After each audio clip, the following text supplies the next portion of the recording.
Bonjour à toutes et à tous. Alors aujourd'hui, je vais vous montrer, je vais vous parler des conditions en PHP. Donc, qu'est-ce qu'une condition dans la vie de tous les jours? Par exemple, je vais vous faire un exemple. Euh, on va dire, une condition, c'est si tu es gentil, par exemple, tu auras ça. Sinon, tu auras ça. Et si vraiment ça n'est pas exaucé, tu auras ça. Enfin voilà. Et en PHP, il s'avère que on peut faire des conditions aussi. Donc, je vais aller sur ma page. Donc, attendez, juste 2 secondes. Ça, c'était un petit test. Donc, j'avais, j'avais mis quoi comme titre? Ah oui, les conditions. Voilà, donc c'était juste un petit test avant de commencer le tuto. Donc, par exemple, sur un formulaire, on va mettre, on va dire, on, on- on va faire un formulaire. Donc, forme, euh, avec un méthode get et un action, on ne change pas.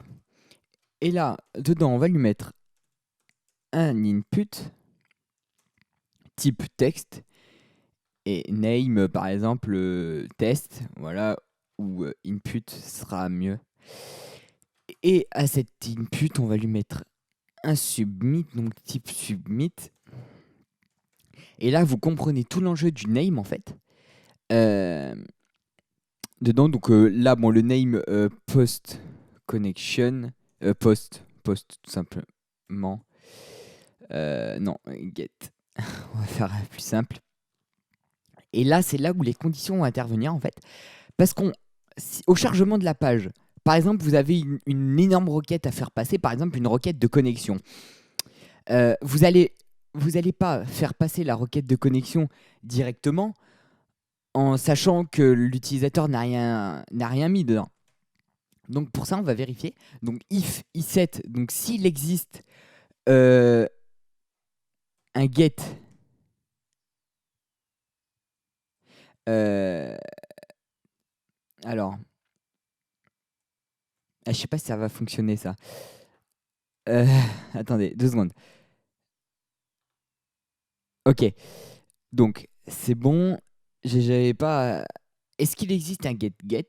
C'est un peu bizarre à dire, mais voilà. S'il existe ça, on va faire if euh, iset. Alors, get input, donc du nom, and que le get input n'est pas vide, donc non empty get input. Donc, dans ces cas-là, on exécute. Et sinon, donc else, ça remplace sinon en fait en PHP. On va echo. euh, veuillez remplir euh, l'input. Bon, normalement, on met pas ça, mais alors, attendez.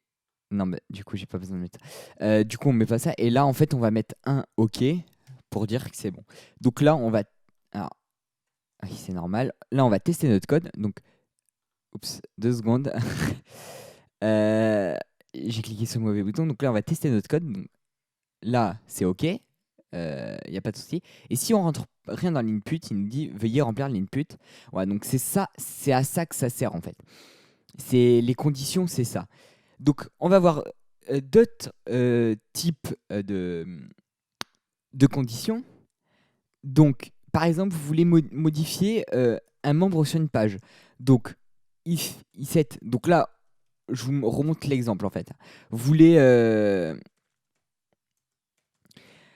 Vous voulez modifier un membre et l'idée du membre, vous le faites passer par l'URL. Donc id est égal à 6 par exemple. Donc là, ça ne va rien changer du tout. Je vais juste enlever ça et laisser mon formulaire. Euh, donc là, on va vérifier si c'est OK. Sinon, donc normalement, on va faire un header location. Mais là, comme j'ai pas de page sous la main, en fait, header location, c'est pour renvoyer sur une autre page. Donc c'est comme ça. Location.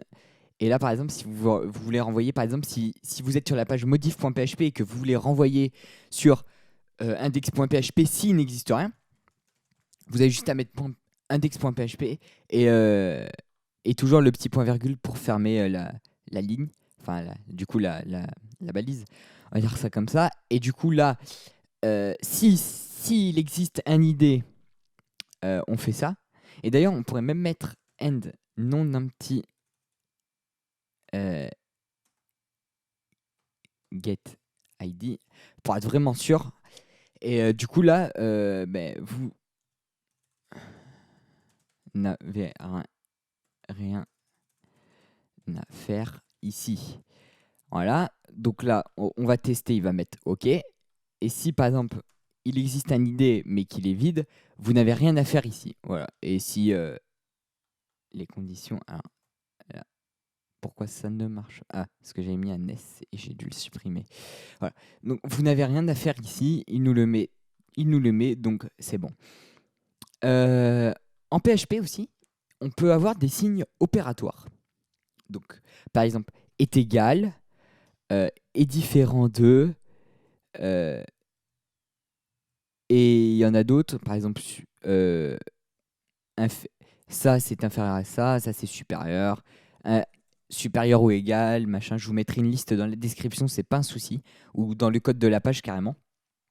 Donc, euh, on, on va demander l'âge à un utilisateur pour lui demander, par exemple, s'il est apte, enfin, si le site lui concerne. Par exemple, euh, on va dire si tu as 18 ans, le site te concerne. Si tu n'as pas 18 ans, donc si tu as 19 ans, si tu as 17 ans, par exemple, le site ne te concerne pas.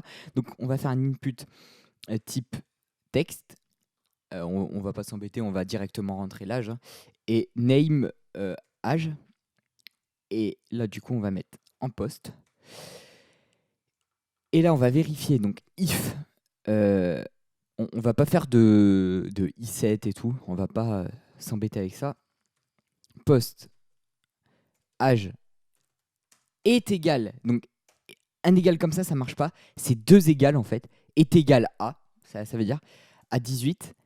Donc, on peut le mettre entre guillemets ou pas. Ça change rien pour l'âge. Hein. Par exemple, si je veux mettre un texte, ça sera plus délicat. Ça dépend,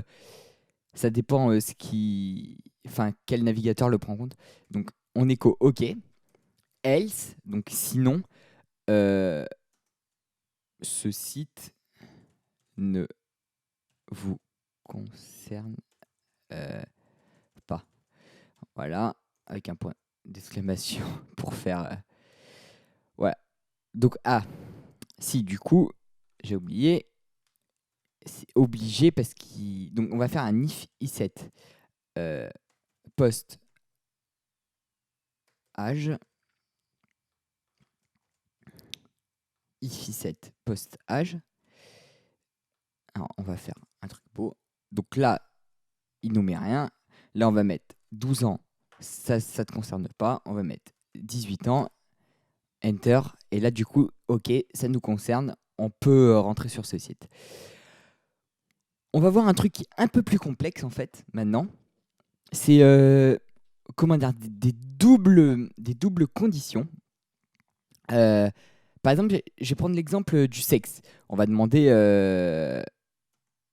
à la personne de rentrer son sexe, en fait, avec un select pour que ça soit un peu plus sécurisé et pour que la personne ne puisse pas mettre ce qu'elle veut dedans.